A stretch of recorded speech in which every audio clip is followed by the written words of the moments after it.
This week on Shires Health, Matt Harrington and Dr. Dobson talk about COVID-19.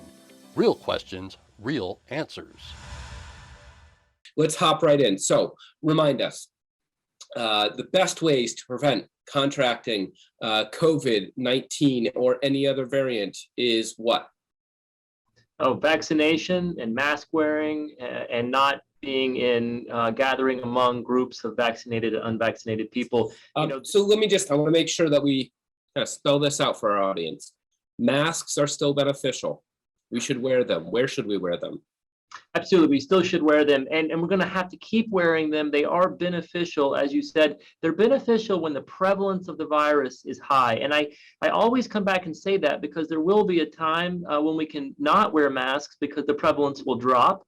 It may increase again, just like the flu does. You know, in other parts of the world, people have been masking for the past decade and a half when flu prevalence gets high. Given that Vermont does not seem likely to enact further measures at a state level, what can we in the local community do to prepare for the arrival of Omicron? There doesn't seem to be enough said about better quality masks and good ventilation. Should that be emphasized more? Well, yes. So in the short answer, yes.